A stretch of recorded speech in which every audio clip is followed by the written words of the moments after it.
Hey everyone, welcome back to the Invincible Innovation Podcast. I'm your host, Adima Zolkaria, product design and AI expert. And today we're exploring the transformative power of generative AI in the realm of market research and marketing analytics. Joining us is a visionary AI entrepreneur who is at the forefront of leveraging generative AI to understand customer behavior and market analysis. Get ready for an insightful conversation on how AI is reshaping the way we gather insights, analyze data, make informed marketing decisions. And now we can start. Hi, Hi, Adi. Gal. Hi, How are Adi. you? I'm great. Happy to be here. I'm Thanks so for happy that thanks for having me. I'm so happy that you're here with me. Gal Orian Harel is a co-founder at Blix, and we're going to hear more about Blix afterwards. We're live on LinkedIn, YouTube, and Facebook, and you're so invited to join the discussion and ask questions. And now we're going to start with a very high-level question. How can generative AI be used to enhance traditional market research methods like surveys and focus groups? Sure. That's a great question. So I think a good a good thing to start from is that today market research is kind of very heavily relied on manual work.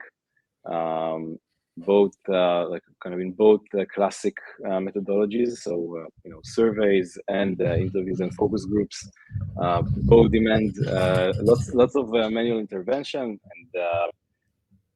and this cause kind of a lack of apart from the lack of efficiency, it also limits the velocity, the speed, the volume, the scale Yeah. that things can be performed. And more than Um, that, some companies would say we're not doing it because it demands so much resources. We're not going to do it. definitely. So I think the major focus today, let's say the 80% of market research that is being done today is quantitative analysis. And there's a good reason for that. Numbers are easily being crunched and analyzed, but um, this often loses lots of color, nuances, depth from what is real market research. Right. So yes, qualitative analysis is there for since forever, but numbers are kind of the kings of market research today, and I believe this is about to change. Like the trends there are about to change, and I think like we'd probably discuss this later on. Um, I believe that the scale and velocity of market research in general is about to change, and specifically of text, text and qualitative analysis. Um, and this applies both to surveys, right? Surveys are today mostly around numbers, but once in a while there's an open-end question that gives some color and really asks the customer what he thinks. I think this is about to be much more prominent and frequent. I think also there's some new tools that are about to even expand this. So there's lots of discussion today about micro interviews, for example. Imagine that you can take an interview at your own time with your own cell phone. Within the survey, there would be a question. You'd answer the question, and then you'd get a follow-up question, and the follow-up question, and you'd be able to actually express what you think and feel about the product, the company, as an employee. That will be kind of in my eyes much more interesting than just getting the number of I'm eight, like satisfied eight. um, Mhm. Micro interviews are kind of things that is commonly discussed today. There's lots of discussion about the controversial synthetic data. Yeah. um, this is kind of heavily discussed, not heavily used yet, but Not I yet. believe that this is Maybe in also going. gaming, maybe in gaming, synthetic data is more prominent there. Um, Mhm. just before we dive into qualitative and quantitative data, just like high level, I come from design, so we do user research, not market research. Market is usually for the marketing people, but in order to really understand what people understand when they're engaging with the service of the product, we need to get the feedback, and you could get the numbers. So how many clicks, how many logins, what was done in the system, this is quantitative quantity, meaning Yes. data, that you get lots of information and you analyze it. And what we say is like we can understand what the users are doing with the system in that case, but we don't know why. And in order to understand why and to get depth understanding and insights, what their users are really seeking for, things that they could not do or they wish to do in the future, the real core of the reasoning behind what they're doing cannot be given in the numbers, and therefore you need to talk to them, to meet them. It could be like in a group, it could be like one-on-one, it could be getting more feedback just to understand what exactly is needed. And therefore we cannot do only the numbers. It's like quantity is important, but it's not the whole story. And what we're saying right now, that you have to get this kind of data in order to really understand how to make your product better, and therefore more engaging, and people will buy it more and enjoy it more. True. That's that is True. important. True. So you're looking for the why, and I think this is the way to get the why, and I think you'd be able to get the why at scale, what you were not able to do before, and also you'd be able to in a survey with a numerical question, with a closed-ended question, you can ask what you know, right? You can't ask about what you don't know, and this is kind of another area that will be covered much easier with new tools. Yeah. Right now, in general, most surveys are just numbers. You say how much, one to five. You're just measuring something, and most surveys don't even have free text because nobody's going to read all the data and understand and get insights from it. Once you have a capacity to do so, I guess it will be more and more like giving the users an option to really, or clients, it doesn't matter, customers, to provide further understanding. And more than that, the only thing we could count is what we currently have. We can never count something that we didn't build yet or published yet. In that case, if you want to know things about future features or future products, you cannot know it from somebody who didn't use it yet. And therefore, we have to have these kinds of tools. Yeah, that's true. That's true. Okay, so could you tell us a bit like how Blix AI is changing all of that? Of course, of course. So Blix is building a platform for for market research in general. And the first tool that we've built is aiming at coding of open text. What we do is we take open questions, we take online reviews, we take those micro interviews, or any form of it can be a support interaction, or any form of short text, and turn the text into data, insights, numbers that you can kind of digest and get to conclusions at scale. I can tell you about my experience with with digesting open text. I used to be a product manager at Get, which is the Israeli kind of ride hailing Yeah, app, yeah, the Israeli more or less. Uber. Yeah, Uh, and we had tons of feedback that was untapped, right? How can you deal with millions of online reviews, thousands of support interactions every day, surveys with tens of thousands of responses, with amazing feedback that we're getting, but tapping into this feedback and getting to kind of real decisions based on it, kind of which are not based on I saw this one example and then I'm acting based on anecdotes. I want to act on yeah. numbers. This was very, very difficult, and we're trying to change that. Yeah.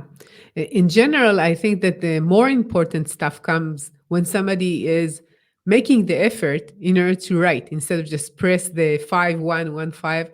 If somebody is really eager to say something, he would make the effort and write something. And this is the more important feedback as I see it. And it's less accessible for the companies because it's like how could you get so much information and get make sense out of it? It's only anecdotal when you're reading it, but you don't really understand, like, is this something that is recurring? Is this something that is substantial? Is it something that changed? And we don't know. It's too hard to handle that. That's true. And as you mentioned before, companies either avoid asking open-ended questions or just keep this data, unused, and losing this, amazing insight that lies there. Yeah. The same capacity would be for technological support. When you have a problem, you usually write, you send the bug, or you have like troubleshooting, you're sending over a very long text saying, this is my problem and I cannot fix this and that. And somebody needs to read all of that and really understand. You cannot get, if you're contacting support, this is what you need to do. And I guess that the same solution could be relevant for that.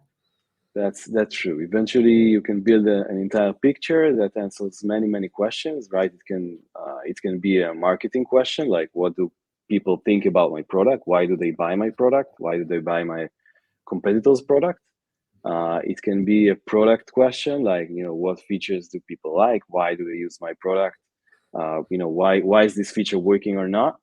It can also be a support or even an HR question, right? What my employees think about the company? What's their experience? Eh, It goes. It depends if goes. they want to express it. If it's like anonymous and nobody could know, right? That's true. That's true. This is something that is really important to understand, that when people start to say something and it's flowing, like in an interview, let's take the other side, like an interview, when you're talking to someone and you have this rapport and you understand exactly the context where he's working, what he's doing, what is the context of the application is in his workday, you get so much more than just seeing what he's doing. And especially when you don't understand why he's doing something or why he's failing to do something, why he's avoiding some of the features. So if he's not using some of the features, he maybe doesn't need them, maybe he's not aware of them, maybe he's doing it differently, maybe he has some kind of, I know, Excel that he's writing and then he's using it. So just understanding this context would give you so much more information than just, getting the numbers, like and I know that many companies have a KPI regarding the satisfaction of their users, but it's very superficial, but easy to understand because the number is clear, right? If they're Right. happier or not, if they want to recommend the system to someone else or not. This is usually what they're trying to understand. Right. So you have the number. Usually that would be an NPS survey, right? And you'd have a number that's changing month over month. But then, if you'd like to really make an impact and change it in a positive direction, you need to understand the driving factors beneath this, beneath this number. Yeah, and Um, and how to change it. Like sometimes def- they're not happy, but what could you do? Do you need to understand why and what could Definitely, be and, done? and people are happy to tell you, right? If you ask them, people are happy to Yeah. express their opinion. Another thing that is important when, especially when you have some kind of a design partner or someone who is like giving you their feedback and it's impacting the product, you have somebody who's very engaged and dedicated to your system.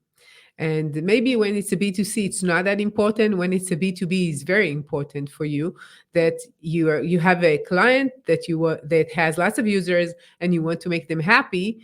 In that case, you need to just understand what is missing, what is not done well, what you could fix in order to make them happier, and therefore a very dedicated customer in that case. So it's really Definitely. important. We did not say anything yet about agents. What do you say about that? Like somebody who has an avatar that speaks to you. Right now, we're talking a lot about support use cases. What about the marketing analysis research? So I believe this will be this will change everything, including market research.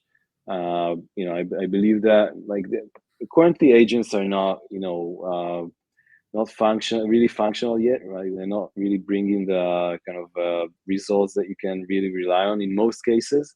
But I believe that that things are moving so fast, and I believe that in a couple of years, you'd be able to allocate tasks and kind of let an agent do stuff for you, including research, which is something that almost everyone does, and is not it's not a task that you can define because you don't know you don't know what's there, right? That's the definition of research. If you knew what you're looking for, you wouldn't need the research. Right. So I believe in agents will be kind of a very useful tool in kind of collecting data and kind of building knowledge and making things, making knowledge much more accessible. Um, and I believe we'd see lots of use in that. It will come from both sides, both the researchers and the audience. Like we've discussed, we've mentioned synthetic data. So there's lots of discussion around can I get feedback? Can I get market feedback from a bot, right? Should I wait and assemble a focus group? Bring people to a room, pay them large amounts of money. It will take lots of time. Or can I just set the audience that I would like, kind of a virtual avatar, a virtual persona, and ask it some questions? Yeah. I believe it will not replace people, but it will be a very useful tool to kind of do quick research, get quick insights, some preliminary research. That will be a very interesting tool as well. Yeah. So when we're saying agents, like we're thinking about an avatar, and it has like a 3D vision image, and you could talk to it. But what you're saying is that we could imagine that somebody, as the researcher, asking the question, when you go into some kind of a product, there will be this representative you could talk to. On the other side, you're thinking about how can we just imagine what would people could or would say, and then having the avatars on the side of the users.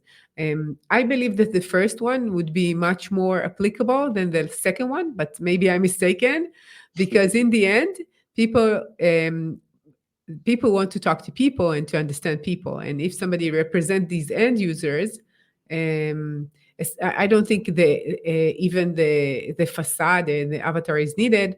In that case, you could just ask a question in general. What would these kinds of audience would say in general about this, or what this kind of persona would say about this? And you don't really need the agents to represent something, but maybe I'm mistaken, and virtual worlds are going to be really big tomorrow, and I know maybe. What are the advantages of using generative AI for sentiment analysis and understanding customer opinion and emotions? Yeah, this is actually a very interesting one, especially taking into account the latest announcements. GPT-4o was just announced, and we suddenly moved from models that understand text to models that understand voice and video, and can also generate voice and video soon. And I believe this will be very, very useful for market research specifically. We do already have a trend of research becoming kind of more based on video and voice.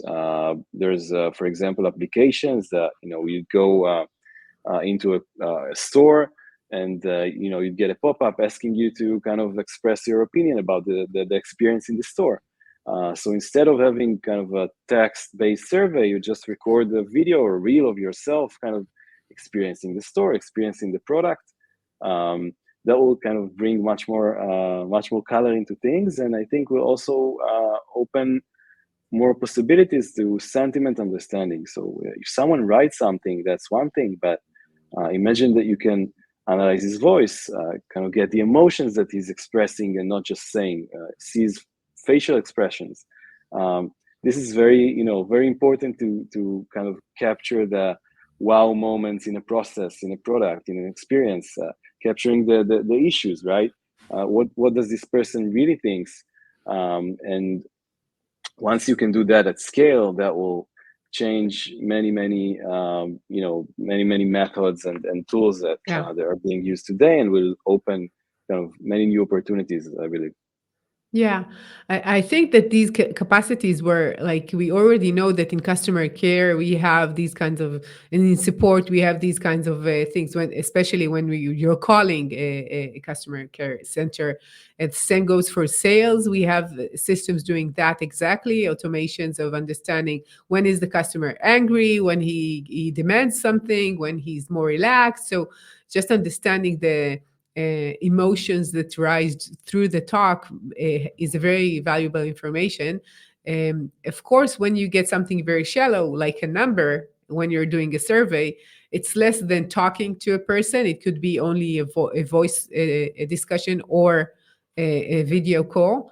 And the more you get information, so when you're thinking the gap between just talking over the phone and the video is the expressions, right? You could hear my voice in both cases, and you could see when I'm excited or not in both cases, but you get my face in order to make sure that, yeah, now this person is angry, now this person is bored, whatever. And this information is very, very important in order to understand what people are saying. You know, you see people when they're texting on WhatsApp. Sometimes people misunderstood and understand each other. Do you know someone who's stopped talking to each other after having a discussion on WhatsApp? Everybody knows that, right? Yeah, Because the tone is missing. And it sometimes it could be very crucial to understand the data just from the tone. So same goes in that case for just understanding people and markets. definitely. So the ability to do that at scale would be, huge, and also the ability to have the interview in the natural, the environment in the moment, right? It's not just the face of the person. You're able to interview a person while he's using your product, while he's visiting your store, which is, was not that easy prior to the era in which you had a smartphone, you could take a picture of yourself or take a video of yourself and then also analyze it easily. Yeah, So I think this same goes for user interviews and just for really understanding if it's a digital product. I mean, user interviews, user research is done in front of a screen. You need to show yourself. I've done it like in the past when you had like two cameras picturing and one camera is capturing the screen, or there is a screen capture and one camera on the face. It was like very complex in like this usability lab. This is how it was called. And now we don't need that anymore. We have like a camera on our laptop, whatever, and it could be analyzed afterwards or while we're doing it, and it's very important. The same goes for sales calls. It's the same thing. You could have it all, especially because, as we said, everything is online right now, so it makes lots of sense. definitely. um, and the advantage is only in the amount of data as you see it, and or it's the fact that it's online. For example, when I'm doing user research, I gather the information, analyze it afterwards, right? Maybe the fact that I'm currently seeing that let's say that the user is getting frustrated, whatever. So I could see it if I'm very like aware of what's going on. But maybe his voice saying something else, and maybe I could gather more information while talking to him. So that's really interesting. Yes, I think there's many there's many advantages. One is the amount of data that you can collect. The other is the speed, both in terms of you can do it online, right, and you can do it at scale and kind of get feedback quickly, right? You don't need a person anymore to do everything. You can have kind of large parts of the process being automated, what you couldn't do before. And I think also the ability to have a multimodal analysis of things, this will also contribute to kind of a much wider picture and better, deeper insights. I think if you've seen the last launch again of GPT-4o, Yeah. one of the demos is around there's a father and son looking at the screen and Yeah, it's asking, the Khan Academy person and his son. yeah, asking He's asking Khan, so that's his name, and he's okay. from the Khan Academy, right? So Yeah, asking questions about the screen, which is also amazing, right? If you're right. talking about UX research, you can have the model look at the screen, at the person, and kind of have everything, the entire context of everything being analyzed together. Yeah, I think the another good example from OpenAI. We're talking about OpenAI, but a day after was the Google I/O, the Gemini, and we're talking only about them. So I feel like we should talk about both. But in any case, with OpenAI, they had this. Did you see the guy who talked to a voice assistant that he's going to for an interview? Did you see that? And he's wearing the hat. Does it look good? Did you see that? Okay, No. it's just another example. It was very very similar to the movie Her. Did you see that movie many years ago? It was very Yes. similar because she was very friendly. Some say too friendly, and she sounds like a bit like too too happy. But the fact that you could just talk to this assistant, to this entity that is online, and just like a human, and he is taking a picture of himself, so it's a video call, and he shows her that he's wearing the hat for the interview, and he asked her, is it like a good way to be dressed? And she's like saying, I don't know if it's the best thing to wear this hat, and you would see like a bit unique, but maybe too unique, whatever. I don't remember what she said, but the fact that you have first the emotions of the person that is talking and of the assistant, she's very natural the way that she speaks, and she is sometimes too happy, sometimes embarrassed, very very natural to a person to speak that way. And it's only a demo. I don't know exactly what would happen, but you could naturally see that this is like, yeah, this is where it's going. It's going to be very similar to talking to a representative. Same thing. Yes, this is definitely where this is going, no doubt. Um, we talked about these tools being relevant not only to marketers, we talked about researchers, we talked about like salespeople and customer care. Do you think that we missed someone who would need these kinds of capabilities? Wow. So I think eventually, this will be relevant to everyone who's doing research, right? Everyone who wants to know what happens around. I think this will kind of change as the revolution of data, uh, data supported decisions was, came into our life. We just we're used to rely on data when we kind of get decisions. I believe this will make, and there's different estimates, but people are talking about 80 or 90% of feedback and data that's flowing into organizations is not being utilized today, because it's difficult and unscalable to analyze. So I believe this will be kind of a new reality for everyone in every business or an organization that wants to kind of look at the world.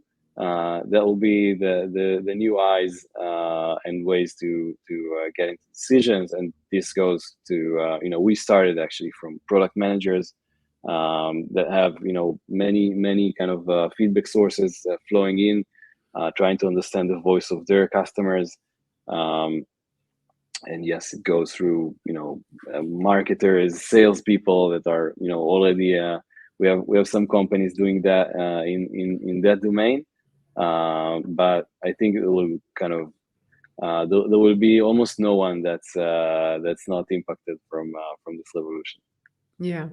One more thing that comes to my mind, when you have like an in-house researcher, one of your employees, he would understand exactly the company, the product, their customers, and so forth, but he would not have sometimes a comparison. Maybe he worked somewhere else in the past, but he would not know how to compare it to other use cases, to other industries, to competitors.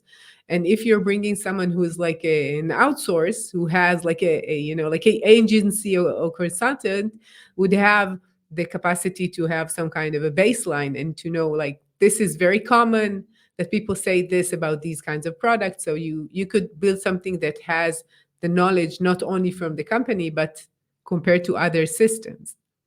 Yes, yes. So I think that the challenge would actually be the first, right? knowing the world is something that models are already doing well.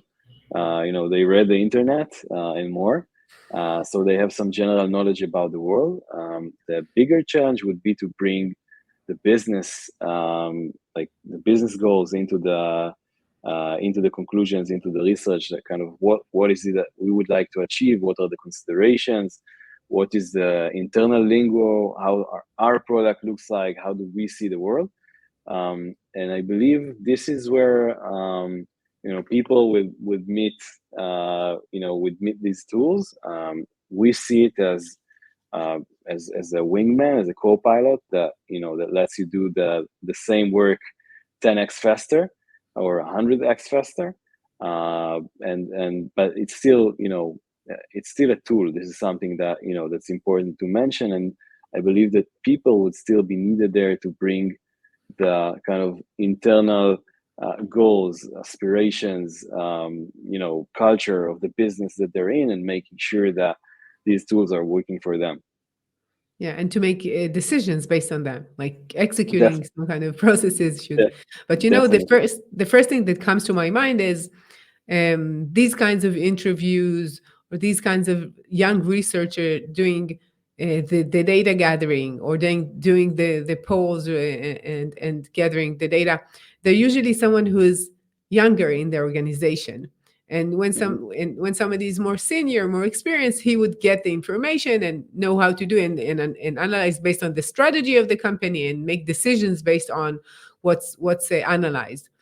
But it reminds me of the fact that same would go to other places using generative AI. Let's say in coding, the junior coders would be less needed because GitHub co-pilot of that, and the ones who are senior would know more how to integrate, how to do if something which is more complex, to do the infrastructure. Everything needs to be done by somebody who really understands.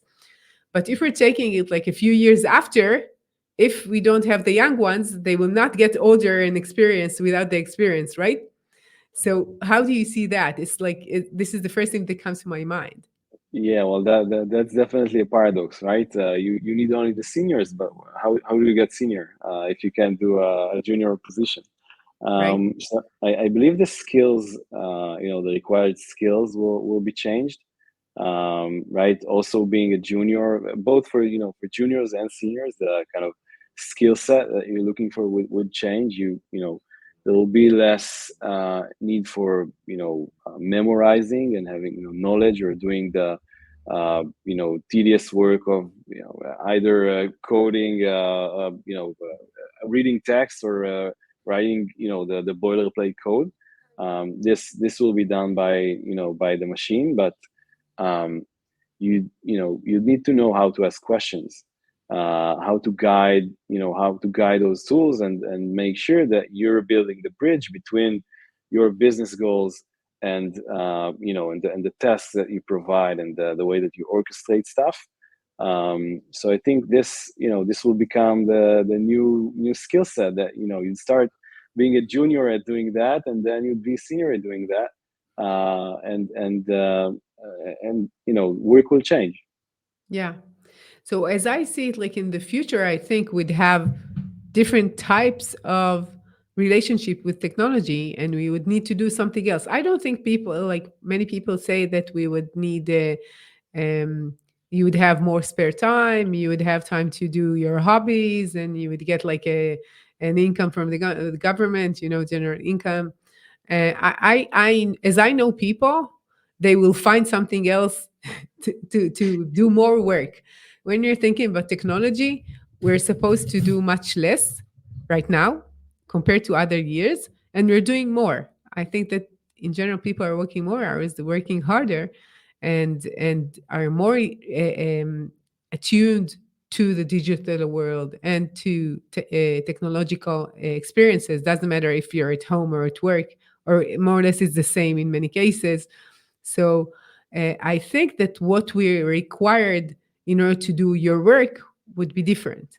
I don't know what would it be, but surely people will find what to work on, for sure, as Well, I see it. people like being busy, and probably value creation will change, right? If uh, things become a commodity, then there will be another layer of value to create. So I believe we'll just be able to create much more value much faster with less resources. Building a SaaS product today is much easier than it was 10 years ago. And I Yeah. believe people are talking about having the first 1 person Yeah. billion-dollar companies Yeah, I soon. think that Sam Altman said that it's going to be like a unicorn of one person. I think he started with 10 and then he got to one, but I'm not sure. But yeah, this is what people say. I think it's not there yet. I cannot give you like the numbers, but it's not there yet. Like not like in the near future. But again, maybe I'm mistaken. I don't have It's like any kind of way to Well, predict I the think future. the only thing that's certain is that it's moving really fast. Yeah.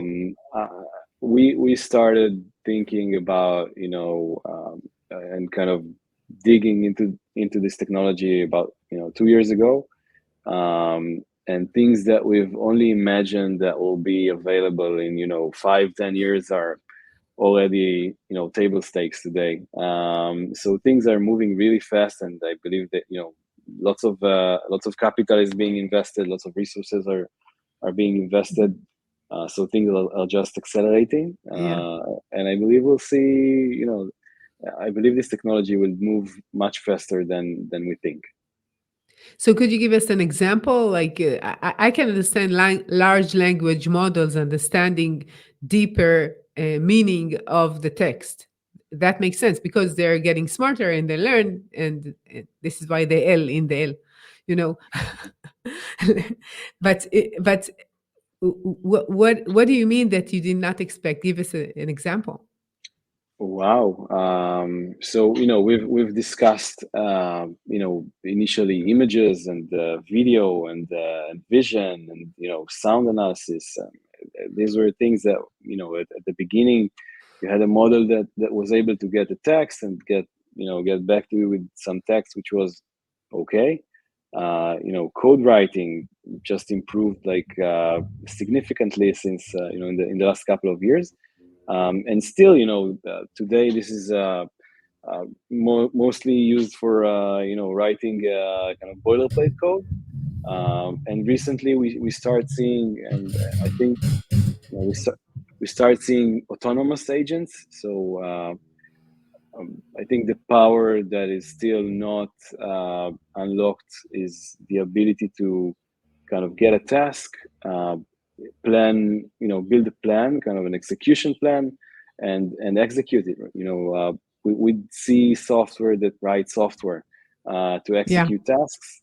And when this will work, this will kind of change everything in terms of our capabilities and what we can do. Imagine that you can assign a task, a research task or a coding task or a marketing task or whatever to kind of a virtual employee, and get the work done. This would be amazing. I think this is where we're going. If you've seen Devin recently, there was lots of buzz around that. Yeah. uh, And then the anti-buzz afterwards. yeah, Yeah. there's always more in marketing than in the real kind of actual product. Mhm. But in this case, I think that the marketing materials do predict near future.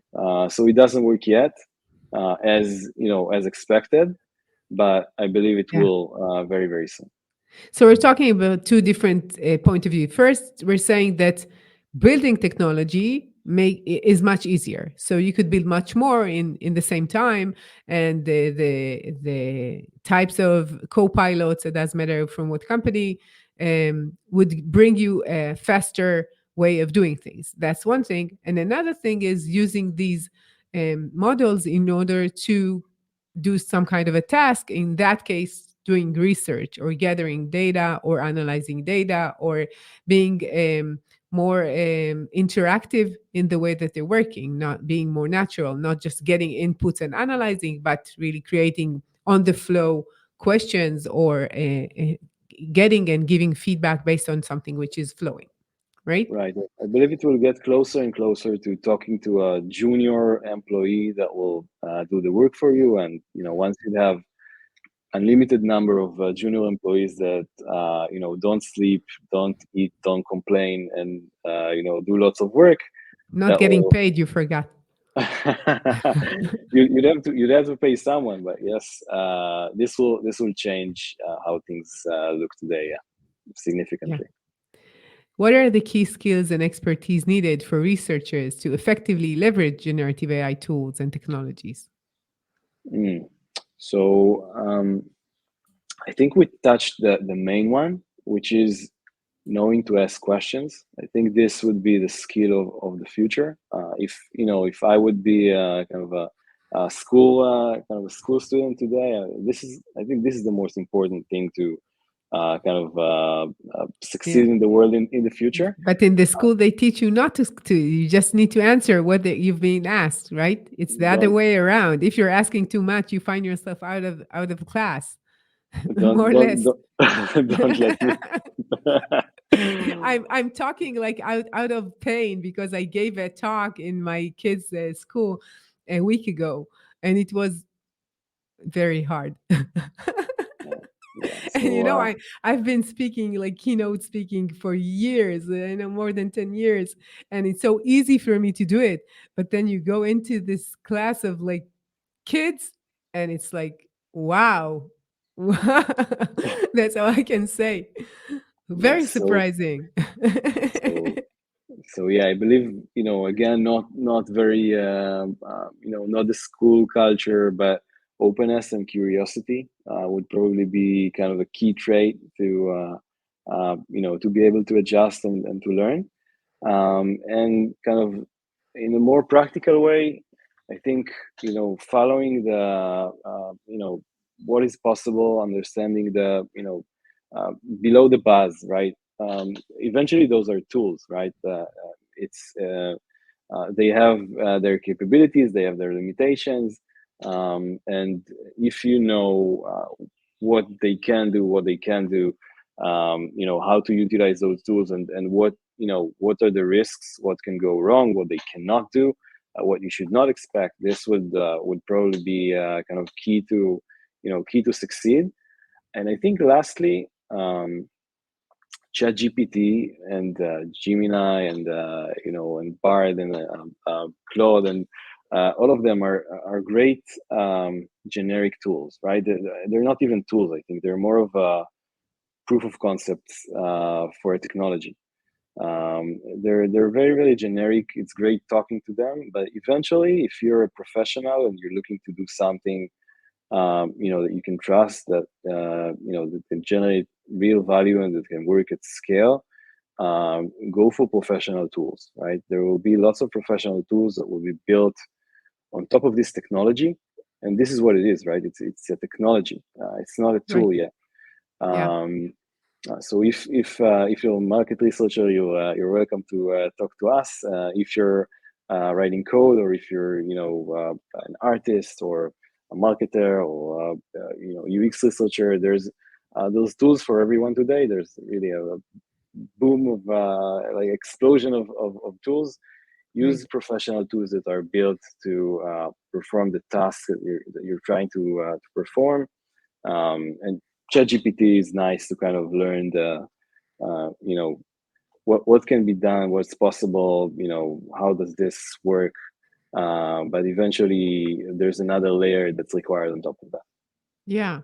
No, it reminds me, I told you at the beginning that I created a program for leaders, to understand generative AI. And one of the lessons is about UX for generative AI and product lifecycle for, and most people, when they think about generative AI, they think about ChatGPT, this line that you write and you have this chat, and it's very nice to get inputs, and it's getting more and more smart and human for sure.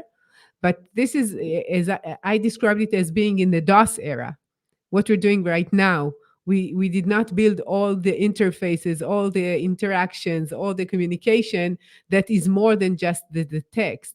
And another thing is that it's very, very vast and not specialized. And specialization is so important when you want to get something as a marketing research in that case, or as a product person. It doesn't matter. When you want something which is very precise, it's not enough to have the information in ChatGPT. And I'm not talking only about the fact that you need to train the model for a specific domain. That's one thing. Another thing would be, what is the use case? What needs to be done? It's not enough. Like, let's say that you take all the information about marketing research and you put it in ChatGPT. Is it the tool that market people need, like marketing people need? No, they want to do something, and the use case is the tool, like what you're building. So it's only the technology, the engine that will will empower these kinds of tools. So True. we need to build all of them, right? Try to plan a building with text, right? Text is very intuitive. It's very kind of we this is how we communicate. But if you'd like to create a plan for a building, you're an architect, you'd probably not go for describing it with just text. Yeah. um, Yeah. same goes. Even more than that, what you're saying is like you need to have something which is visual. But even if you're just going with someone who's doing only text, let's say lawyers, okay, they're working just with text, but their workflow is to understand the case, is to gather evidence, is to, like, they're doing something. It's not enough just to get answers and questions and then copy and paste it into some kind of a word, right? It doesn't make sense. So Definitely, all the flow should be empowered by generative AI. And in order to build products, you need to understand who are you building it for and why. It's a digital product, the same as any other product that you need to build, right? definitely, that's true. The inputs, the flows, the outputs, everything has to apply and be kind of adjusted to the work that you're trying to do in order for it to kind of really work for you. Other, if you go for ChatGPT, usually you're getting something that sounds good, but it's not there, right? So it's like I can almost use that, but that's Yeah. not good enough. It's This is it's the a thing. very nice, it's like a very general thing. It's a good beginning, but if you want to drill into the details or to really use it daily, it's a beginning. It's a very good beginning, and lots of capabilities, and it's important to have these like basics of technologies being built. They are very useful and important, but they're just the beginning, which is very important to know. How do you see generative AI shaping the future of market research and decision making? Wow. So again, I believe that things are about to shift from quantitative research and quantitative data collection to like much more qual. Text and kind of the voice of customer in general is about to be uh, understood in a much deeper way. Organizations will have the tools to really listen, right? Really listen and do something with what their customers, employees, partners are thinking or expressing or saying.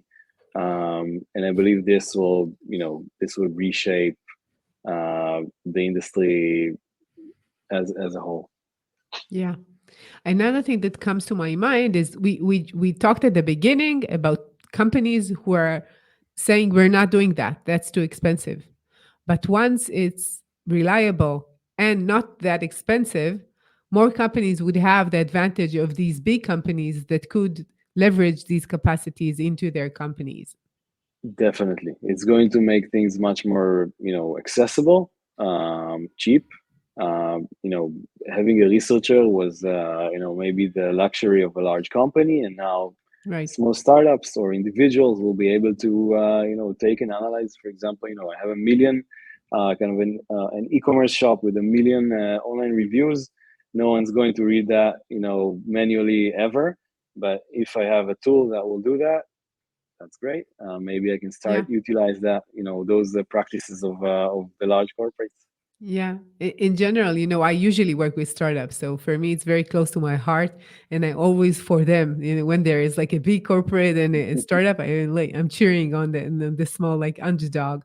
And I think it's really important. It's not that I'm not delusional. I understand that Google would be big with the AI. It's not like right now, by the way, OpenAI, if we're not taking into consideration Microsoft as OpenAI, but OpenAI is a startup giving a fight to Google, which is like a very good thing as I see it for the market. And I'm very for that before they went into Microsoft.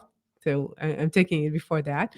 And the fact that there are many businesses and products and companies that could not afford these kinds of insights and really understand what could be done. They are building something. It's very, they don't have the buffer that other companies have, right? So they Yeah. need to be very precise with what they're building and to make their customers content. If it's not done in the best way that they could, or they are not aware if it's the best way or not, they can never really win. Yes, lots of capabilities are about to be democratized, and you'd have access to kind of amazing freelancers, kind of virtual freelancers that can do many tasks for you. That and again, that will let small companies do things that today are only possible for the larger ones. Yeah. The question was about the future of market research and decision making. But we said that most of the decision making and understanding, analyzing, and then making decisions would probably, at least at the beginning, would be in the hands of people, right? This is what you think? Well, yes, I believe that decision making will stay in the hands of people, or at least I hope. Right. Once we lose that, that will be a whole different story. But yeah, I believe that eventually the decision making part and kind of guiding the machine to do the things that create value, and this is eventually still is the case, right? You should create value and solve someone's pain, to make real impact. So I think this is still going to be done by humans, but things are about to get much faster, easier, efficient, lighter, and quick. Yeah. So we're almost done. I have like a question that I usually ask all my guests. Your number one tip for entrepreneurs or AI entrepreneurs today? Hmm. Um, I think that the number one tip is it's a great time to build. So just start. Really, it's an amazing an amazing point in time. It's difficult to see it when you're in there, but I think there's a huge change that's happening and lots of opportunities, uh, lots of kind of moving parts, and things that kind of trains to catch. um, Apart from that, I think that the other thing would be to still keep the customer in mind, right? It's kind of on the other side of things. It's really exciting to hop on the technology train. Let's build something with this amazing technology. What can be done? Um, that's not the right way. Start from the customer. Start from a real pain. If you'd like to succeed, then start from the business, and then harness the technology. But regardless, that's a great way. Great time to build. Yeah. Thank you, Gal. It's been very insightful and interesting talking to you. Where could people hear more about your work and contact you? Uh, we have our landing page, blix.ai. You're welcome to kind of get there and be in touch. Also, feel free to write to me. I'm gal at blix.ai. And I'd be happy to get comments, thoughts, both there, LinkedIn. That's also an option. We're very happy to connect, discuss, and get your feedback. Wow. Thank you. Thank you, Gal. It's been very insightful and interesting and fun to talk to you. So thanks. Thank you for having me, Adi. It was Sure. great. Sure. And to all of you change makers out there, thank you for joining us. I invite you to sign up to my new online leaders program, Unlocking the Power of Generative AI, designed to equip leaders with the skills to build successful generative AI products. And I'll see you next week with another innovative, insightful talk. See ya.